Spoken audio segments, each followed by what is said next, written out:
I moved into a modest one-bedroom apartment on the third floor of an aging building in suburban Ohio. Rent was cheap. Commute to my new job was easy.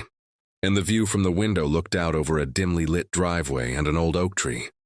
It was Monday when I arrived, and by Wednesday night, I had everything unpacked except the sense of unease that now sat beside me every time night fell. I was halfway through a late-night show when I heard it. Soft, deliberate footsteps outside my bedroom window. It wasn't the usual rustle of the tree branches or the hum of a passing car. No, these felt deliberate, measured, as if someone paced below. I froze mid-slice of pizza. 3 weeks in, and I still hadn't met my downstairs neighbor. I flicked off the TV, silence, the footsteps stopped. Probably just the branch, I told myself. But I repositioned the blinds and stared into the night until nothing. My pulse returned to normal. I turned off the lamp and lay awake, peering at the ceiling until sunrise. The next morning, I'd barely slept. Coffee on auto repeat, I scanned the news. Nothing about prowlers nearby. No burglaries, no all-points bulletins. I chalked it up to city sounds being weird. But inside, I felt shaken. Wednesday night rolled around. I was reading when the footsteps returned. 9 taps. Slow, metered, hugging the apartment's facade. I held my breath. This time, I saw a dark shape slither past the window blind. Something bigger than a person. My jaw clenched. I backed away. The footsteps receded. My pulse thundered. Thursday night I swore I heard whispering too, soft, scratchy, barely audible. I pressed my ear against the glass. The footsteps moved along the wall and paused beneath the window. I couldn't make out the words. I flicked the lamp on. The sound stopped. As I pulled the curtain closed, a thin figure in dark clothes stared at me from across the driveway, backlit by a lone streetlight. No face visible, just stillness watching. My chest clenched. I stumbled backward. They weren't there when I looked again. I pressed my hands over my ears and rocked until sleep finally claimed me. Saturday morning, I ventured downstairs. I knocked on the upstairs apartment and downstairs apartment. 2 and 4, no one home. I left a note, have you heard anything?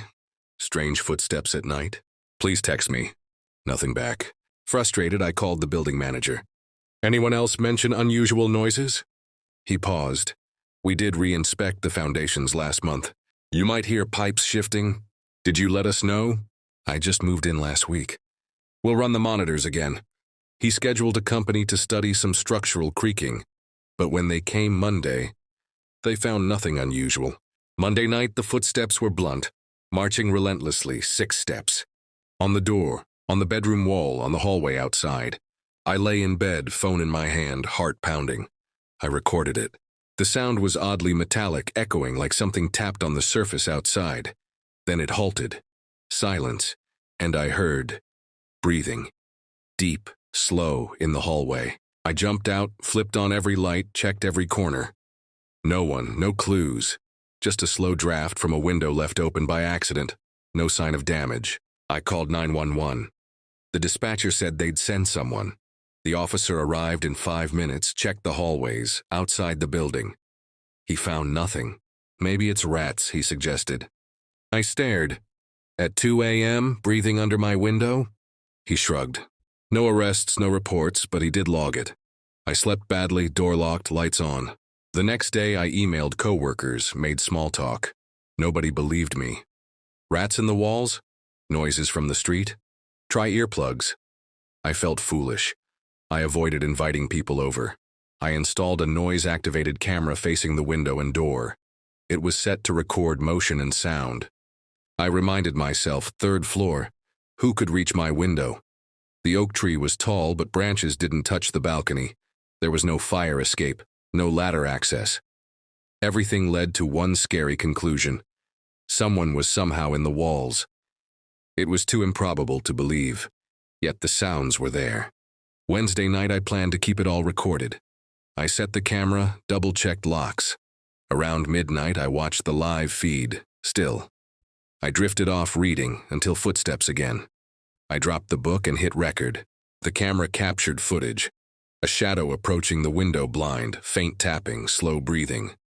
Then the camera cut. On screen. Error. Audio stutter. Then silence. I checked the SD card next morning. All footage from midnight to 3 a.m. was corrupted, 25 minutes missing. Next day I received an anonymous text. I don't know who you are, but I know you heard them. They hear you too. Stop recording. Leave. Came with a timestamp, 12:02 a.m. The same time I'd started recording. I barely slept. By Friday afternoon, I was jittery, caffeine withdrawn. The text haunted me. I considered moving out, so I looked for apartments but found nothing affordable. My lease signed, I was trapped. If I left early, I'd lose all my deposit. That night I heard 3 knocks on my door, soft, deliberate. Tap, tap, tap. I sat up in bed. The phone buzzed again. They're watching you. Leave before they come back. I backed away. I whispered to myself, no, it's just some asshole. It's not real. I didn't sleep. All night I listened. No more footsteps, just the distant hum of traffic. Saturday night, the hum grew louder, and with it came a slithering scratch on the wall outside my window. This time, I didn't ignore it. I turned every light on, then called the police again. They came, rattled the door, swept the building. Serious guys. They didn't laugh until they found a housing inspector's ladder wedged in the bushes beside the tree. The inspector dead. They'd found his body off-site. They booked me in for questioning. I was a suspect. My dog tags, absent. I talked to multiple officers. I cried. I just wanted to be safe. The inspector worked for the building. I'd given him access to run cabling and test the foundation. He seemed professional. But he'd gone missing 2 nights ago. The ladder was found crushed like someone pushed it over hard. He wasn't an inspector at all, he lied. But to me, he'd sounded real when he gave me the text. I don't know who you are, stop recording, leave. Those were his words. I stopped recording after that. I took down the camera, I packed my stuff. I gave the landlord 3 days' notice. I found a friend across town who would let me stay on her couch for a month. I couldn't sleep in that apartment anymore. Now, writing this, I'm in her spare bedroom. Outside, I can't hear footsteps, but I still feel them. In the walls, in my head, following me. I dream of the crack of the window frame, footsteps pacing below. Tap, tap, tap. I still don't know who or what it was. The inspector? A stalker? Something lurking behind the walls? I can't get proof. My footage is gone. I'll probably tell people the camera malfunctioned, that the inspector died of unknown causes. But if you live near tall trees, old buildings, and third-floor windows, listen for the footsteps. And if you hear them, run. The next morning at school, I was barely functioning. Eyes bloodshot, body heavy with fear. I kept looking at everyone like they might be the one who knew something, like someone else had seen what I saw. That's when Ms. Kim, my art teacher, stopped me in the hallway. You left this in the darkroom, she said, handing me a sealed manila envelope. I haven't been in the darkroom this year, I said, confused. Ms. Kim blinked, then frowned. That's odd, it had your name on it. I took the envelope. Inside was a single black and white photograph. My bedroom window, shot from outside, from a high angle, level with the 3rd floor. And there I was, sitting at my desk in focus. But what chilled me wasn't me. It was the hand pressed against the glass behind me. Long fingers, smeared prints, like it had been crawling across the window silently, watching. It had no reflection. I flipped the photo over. One sentence was written on the back in shaky black ink. He sees you clearer when you look back. My stomach dropped. I went straight to Ms. Kim and asked to see who submitted the photo. She checked the darkroom sign-in sheet. At the bottom, in messy handwriting, was one name. Nico. I stared at it, heart pounding. Nico. The kid who used to live in my apartment before me. The same Nico who'd vanished last fall. The school held a memorial. There was even a candlelight vigil outside the building. But they never found his body. They said maybe he ran away. Or jumped. No one considered that maybe. He never left. That night I covered my window with duct tape and cardboard. I haven't slept much since. Sometimes I still hear the footsteps. Sometimes I don't. And that's worse. Because now I know he doesn't always make noise. Sometimes he's just watching, waiting for me to look back. So if you hear something outside your window, even if you live high up, don't look. Not because there's nothing there, but because there is, and once you see him, he never stops seeing you. I worked the night shift as a security guard for apartments in suburban Minnesota. Nothing exciting ever happens. Maybe a stray cat sets off the motion sensors, or someone accidentally enters the locked mailroom, triggering a call from the alarm company. My routine involves monitoring camera feeds, doing hourly patrols, and logging everything in an online notebook. At exactly 11:59 p.m., I always check the main lobby camera. I watch the quiet corridor, the flicker of fluorescent lights overhead, and the empty row of doors. I grab my thermos of coffee and brace myself for midnight shift. Last Tuesday, the lights went out exactly at midnight. 1 second, everything hummed with low light green from exit signs. The next, pitch black. The security monitors flashed no video signal in red. My coffee trembled in my hand. I logged it in my notebook. 00, power outage. All lights and cameras offline. Until then, my shift had been boring. Then suddenly I felt watched. I couldn't see the corridor, but I heard my own breathing echoing in the silence. I picked up my flashlight and clicked it on. The blinding beam cut through darkness. I hit the patrol button on my phone to open my log app, then heard it. A knock. Soft but deliberate at the far end of the hallway. 1 knock. Pause. 2 knocks. I froze. Flashlight fixed on the far lobby doors. The echo was too precise. I knew my building's reverb patterns. Nothing should be moving. The only person scheduled at that hour was me. I answered the log, 0002. Heard 2 knocks at lobby doors. I whispered, hello? Silence. Then a 3rd knock, this time slower, closer, from the hallway behind me. I spun, flashlight slicing the dark. Nothing. I backed toward my desk and clicked on my phone, sending a security alert to the building manager. No response. I clicked on the elevator camera, still offline.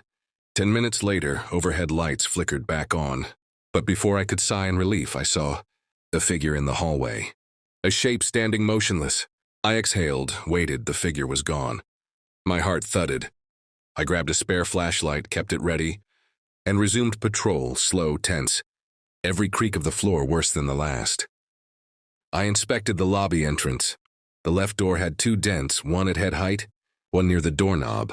Fresh, not there during my 11:45 patrol.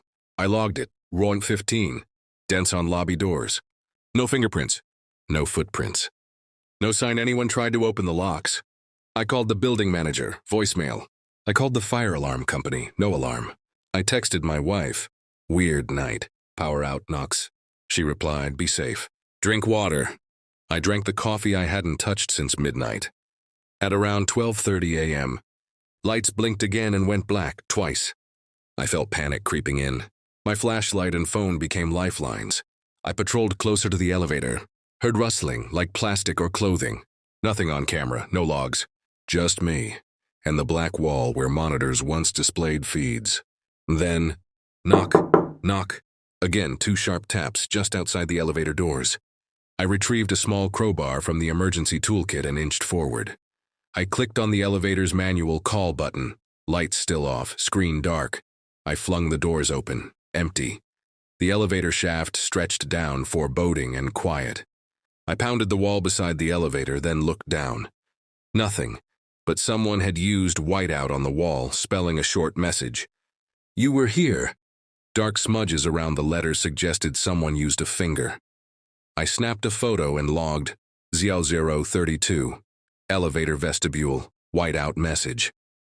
My phone buzzed. No, it was a text from a number I didn't recognize. They watch the corridor. Don't open the lobby. How can I know I'm not hallucinating? My pulse skyrocketed. My phone rang, caller ID unknown. My hand trembled as I answered. No voice. Just knock, knock. I heard it exactly 2 knocks all around me. In the hall, through the phone from below. I slammed the phone shut, dropped it, watched the screen crack. I felt I was losing grip. The manager never responded. The building was mine alone with whatever this was. I decided to head downstairs. If someone wanted in, they'd try the service entrance. By flashlight, I descended the basement stairs. In the flicker of my light, I glimpsed old pipes, cardboard boxes, abandoned paint cans. Beneath the pipes, 2 neat piles of gravel lay in U-shape. Fresh? Unlikely in this unused corner. On the concrete wall next to the piles was written in charcoal. Now I know. Knock, knock. This time from the opposite wall, the old fuse box. My flashlight darted there, nothing. I raced back upstairs. Light arrived just as I reached the lobby, all systems back on. I slumped at the desk, shaking. The elevator screen showed camera offline reboots happening. The hallway lights slowly blinked back. The thing seemed to retreat. I waited 10 minutes, then went for one last check. Down the hallway, knock, knock, soft direct from behind me. I spun. Hall empty. Hall felt frozen. I clicked the desk phone, it buzzed and died. The monitor behind me showed static. The building's intercom clicked. A voice came over. Good morning. My heart leapt. Then came laughter, slow, inching between menacing and amused. I ran out of the building into the crisp morning air, heart pounding, flashlight in hand. I didn't look back. I reported everything to the manager and police. They found no forced entry. The dense and white-out message faded. The basement gravel vanished. Restored carpet and cement floor. Intercom system checked. No recordings of voice or laughter. Phone line tested. Pure silence. In logbooks, my midnight entries and logs. No mention of scratches, dents, or messages. The building manager told me I'd been hallucinating. My own logs showed nothing unusual. Only power outages, elevator downtime, and my own writing. I quit the job that morning. I sent an email. I'm resigning effective today, personal reasons. A polite notice, no mention of midnight knocks. A week later, I passed the building. The lobby light was on, cameras working, no dents, no messages, no gravel. But I couldn't forget. Still, every night as I sleep, I have the same nightmare. Lights go out. 2 knocks precise. A voice that says good morning, and I can't get back in time before it laughs. 2 nights after I quit, I got a notification on my cracked phone. Unknown airdrop request, 1 file incoming. I hadn't used airdrop in months. No one else was in my apartment. I live alone, no nearby devices were listed. The file name, Midnight Knocks Move. I hesitated. Against every instinct, I opened it. The video was grainy footage from a hallway camera. Same view I used to monitor. Dim lighting. Quiet. For the first 10 seconds, nothing happened. Then, at exactly 000, the lights in the hall shut off. In the dark, 2 pale hands slowly reached around the lobby door frame. Just hands. Long, almost skeletal fingers that tapped, twice, on the wall. The lights flickered, and suddenly the camera glitched, static flooded the screen. But before it cut to black, something appeared for a fraction of a second. A face. Not human. Eyes like hollow pits, mouth too wide, skin gray and stretched. And below it, scrawled in static across the screen, "You opened the door." Slammed my phone face down, heart pounding. Tried to erase the file, it was already gone. No trace. Just like before. Just like Hazel. Now, sometimes at night I hear the pipes in my apartment creak. And occasionally at midnight there's a knock. Knock, knock, and I pray I never hear a third. I work at a large corporate office in downtown Chicago. An 18-story building full of cubicles. Endless corridors and fluorescent buzz that never ends. Most days I leave by 6 p.m., but today I stayed late. A deadline loomed and I was the person pulling the all-nighter. By 9:30 p.m., the cleaning crew had gone home. My department's lights were dimmed, computers sleeping, and the only sound was the hum of HVAC in the ceiling. I saved one last draft, shut down the monitor, and gathered my things. At 9:32 p.m., I pressed the lobby button on the elevator. The panel lit up. Floor numbers blinked. The door slid open. I stepped in, and it felt colder than the rest of the building. I hit L for lobby. The buttons dimmed, and then I heard the ding-ding. The doors began to close, but then they stopped. The panel's light flickered, and an extra button illuminated, P2. I'd never seen it before. No such floor existed, company directory, building plans. All showed only P1 parking and L. Curiosity or stupidity made me press it. The doors closed, screen said P2, and the elevator shuddered. The elevator halted. Doors opened to a dark hallway lit by one flickering lamp. Carpeting was threadbare, brownish-red with stains and ripples. The ceiling tiles were old, some askew. No signage. I checked the panel, only P2 was lit. I stepped out, heart thrumming. The door closed ominously behind me. The lamp buzzed. I walked forward. No sound except my shoes. The hallway ended in a blank wall. No doors. I turned back. No elevator doors. The light flickered brighter, then dimmed. I realized the windows, if they existed, weren't visible. I felt trapped. A click echoed. The hallway light switched off. My phone flicked on, LCD glowing weakly. I saw a spotlight somewhere ahead. A door, metal, heavy. Numbered 2046. My screen glowed. 2:46 a.m. I stepped toward it. As I passed, I heard footsteps. Slow, soft, approaching behind me. My breath froze. I spun around. Nothing. The door polished and cold. No handle, only a small rectangular window. But behind the glass, something was moving. Something tall. My phone's flashlight beam wobbled. The figure behind the glass wasn't human. Its head jerked unnaturally. Its frame too tall, too lanky. I jumped back. It slid toward the glass. I heard a scraping noise. My heart pounded. Thud, the door rattled. I turned and ran back the hallway, frantic, breathing in shallow gasps. Beams flickered overhead. I passed the exit sign that should have led back but didn't. The walls closed in. I tried every direction. Every flicker consumed me. I reached what looked like a stairwell, swung open its door. Only darkness. Concrete steps descended. No handrail. A metallic taste filled my mouth. I slid back from the edge. On the wall beside me, someone had scrawled in dark, wet letters, "Don't look down." I looked anyway. Down stacked folding chairs, broken window frames, ceiling tiles, and footprints in dust. Bare footprints, 6 or 7 toed. They stopped at the landing. I shook the thought of whatever made them. The exit sign momentarily reappeared, pointing back down the hallway. I didn't hesitate. Somehow, I emerged from elevator doors I didn't recognize. I stumbled forward and hit L on the panel. Any floor but this. The doors opened into a familiar lobby, except forget the revolving doors. The tile floor looked old, dirty.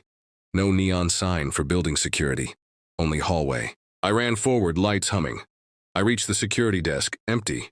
TV monitors were broadcasting only static. I smashed the intercom button. "Security, I'm locked in." It clicked, no response. I ran to the glass wall by the reception area. Faint moonlight lingered. I stared into my own reflection. But the reflection wasn't me. Behind me, I saw movement. I spun. Nothing. The front doors were normal, bright, outside lights visible. I looked back at the glass. It showed a tall figure, same lanky shape. Eyes glowing faint in the reflection. I didn't hear footsteps, but I saw it behind me. I sprinted to the main entrance. I pushed on the door. It rattled but wouldn't budge. I panicked. In frustration, I smacked my phone's flashlight on the handle. It cracked slightly but broke through. A hinge creaked. Goth black smeared across my palm. I fell backward, reeked of old iron. The door swung open with ease. I stumbled out into the cold night, lunging into the street. I looked back. The building's lights were off. The lobby was dark as coal. I sprinted. When I got home in my apartment at 3 a.m., I snapped, "Screw your deadline." I barely slept. Morning came. My boss emailed me to stop by for a signature. They said, "Your late hours shake the system." I frowned, noted my keycard logs from the elevator. Only entry was 9:32, 9:49, and 10:00 p.m. No record of the 10:05 or 10:12 timestamps where I went to P2 and wandered. Weird. By afternoon, I asked the day crew about P2. Everyone laughed. "P2?" they said. "Never heard of it. No such button on the panel." On some bulletin board, someone scrawled words. "Beware the second floor unnumbered." Construction manager shrugged it off. Weeks later, I returned to retrieve something left behind. Lobby normal, cameras live, security pit visible, nothing old-looking. Doors were locked. I dared to hit the panel. No P2 button. Elevator hummed normal, no P2. I took a picture of the elevator panel, only L through 18. I flinched as I watched playback of yesterday morning's street camera. A flash of white. Someone in a black suit stepping out of the building at 10:12 p.m., but just for a frame. I zoomed. It was me. But in the reflection, a shape behind me, tall, lanky, standing perfectly still. That night I dreamt again. Same hallway, same lamp flicker, same door 2046, same figure. Heartbeat quick. I see its face. colorless, deeply scarred. No mouth, eyes empty shards. Then I woke at 2 a.m. My phone buzzed. Unknown, we're still here. I don't have the courage to go back. They say ignorance is survival, so I turned in my resignation. Job's done. Rollerball meeting's over. I no longer look at office buildings at night. But every elevator ride, I hold my breath at the flicker. And I never press buttons I don't recognize. Because if the elevator stops where it shouldn't, if the doors open on a floor that doesn't exist, you're already late.